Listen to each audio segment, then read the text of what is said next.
홍조라는 게 별게 아니다라고 생각이 들어요. 얼굴 좀 빨가면 어때? 라고 생각을 하는데 그걸 가지고 있는 사람들은 굉장한 스트레스예요. 홍조 환자분들이 하지 말아야 될 것들이 있어요.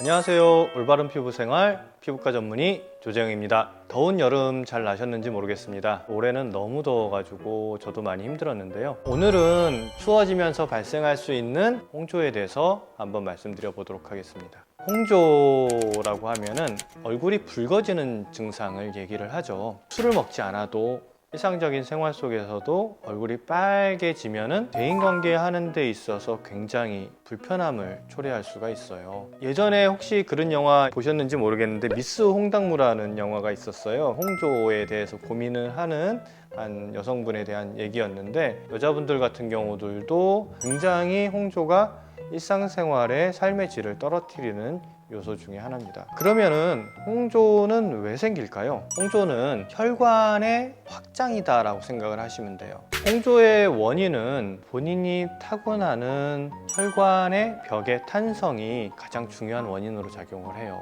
쉽게 설명을 하면은 어떤 사람들은 혈관 벽이 단단한 혈관을 가지고 있고 어떤 사람들은 좀 말랑말랑한 혈관들을 가지고 있는 거예요. 혈관이라는 거는 주위 환경이라든지 감정, 운동 상태 이런 거에 따라서 늘어나고 줄어드는 게 정상적인 반응이거든요. 계속 늘어났다 줄어들었다를 하는 과정 중에서 혈관 벽이 좀 탄성이 떨어지시는 분들 같은 경우는 늘어난 다음에 돌아가지가 않는 거예요.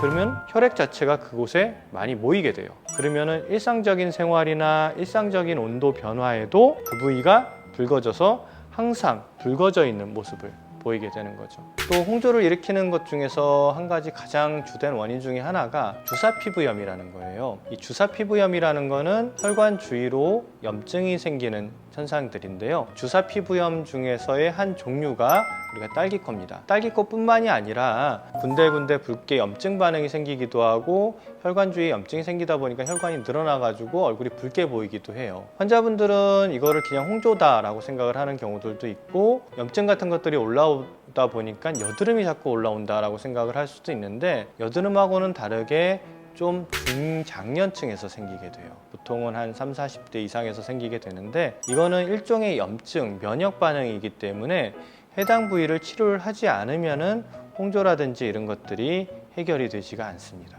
기본적으로 이제 아무래도 자율신경계가 조금 이제 예민하신 분들 같은 경우들은 긴장을 하거나 스트레스를 받거나 했을 때 교감신경 톤이 올라가면서 혈관들이 확장을 하는 경우들이 있어요. 긴장만 하면 얼굴이 좀 빨개지거나 이러신 분들이 있어서 그런 것들도 굉장히 스트레스를 받아 하십니다.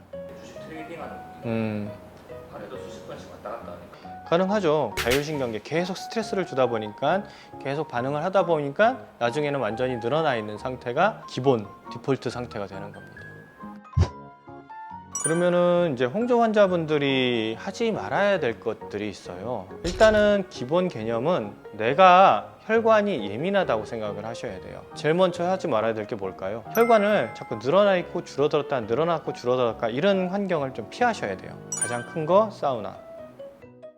두 번째 술은 기본적으로 혈관을 확장시켜 버리기 때문에 가뜩이나 늘어나 있는 혈관들이 더 늘어날 수가 있는 거죠. 카페인도 영향을 좀 미칩니다.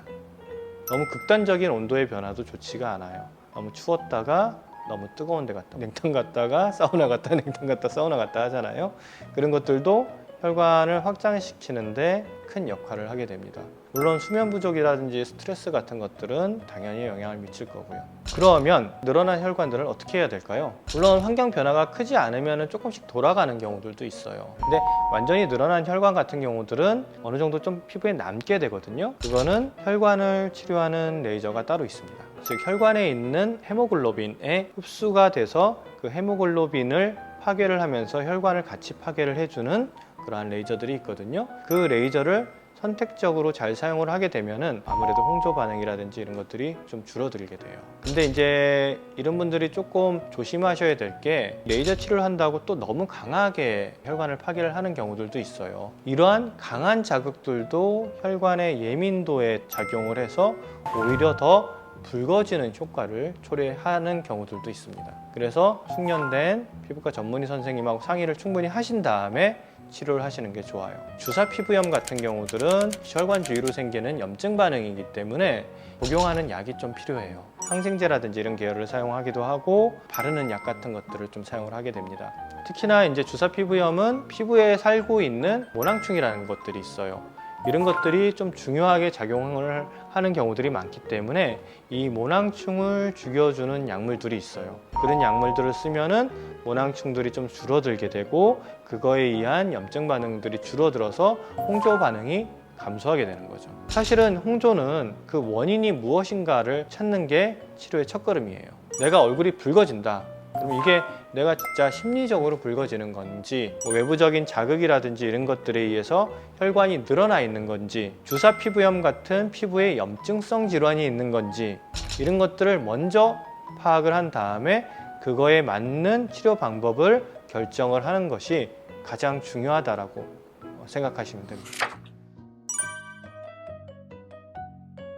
혹시 기억나는 인상깊은 많이 있어요, 사실은요. 지금 다니시는 분들도 굉장히 많고 젊은 여자분이신데 계속 다른 데서 알레르기다라고 치료를 받아오신 분들이 있어요. 그냥 염증이다, 알레르기다라고 치료를 받아오신 분이 있는데 사실은 이분이 가지고 있는 건 주사 피부염이었거든요. 흔히 이제 알레르기 약을 쓰거나 염증 약을 쓰거나 이러면서 점점점 악화돼서 오시는 분이 많아요. 특히나 주사 피부염 같은 경우들은 염증을 가라앉혀주는 스테로이드 성분을 좀 사용을 하게 되면은 처음에는 좀 좋아지는 것 같다가 점점 더 악화되는 효과를 나타내거든요. 나중에는 혈관들도 많이 늘어나고 아무리 약을 먹어도 좋아지지 않는 거예요. 젊은 여자분인데 사회생활이 거의 불가능하죠. 울면서 들어오세요. 울면서 이것 좀 어떻게 해달라고. 일단은 약물을 사용을 해서 염증 부분들은 좀 잡아드리고 늘어나 있는 혈관들이라든지 모낭충 같은 경우들은 열에 약하기 때문에 혈관 레이저로 인해서 염증 반응을 좀 빨리 가라앉혀 줄 수 있고 3, 4개월 정도 치료를 했더니 일반적으로 한 7, 80% 정도는 호전이 돼서 결과가 좋았던 케이스가 있습니다. 환자분들이 착각하시는 게 어떤 비싼 레이저를 사용을 하면 좋아진다 이런 개념으로 생각을 하시는데 그게 아니라 해당하는 적합한 레이저를 사용을 해야지 좋아지는 겁니다. 홍조라는 게 우리가 앓지 않는 사람들한테는 별게 아니다라고 생각이 들어요. 얼굴 좀 빨가면 어때? 라고 생각을 하는데 그걸 가지고 있는 사람들은 굉장한 스트레스예요.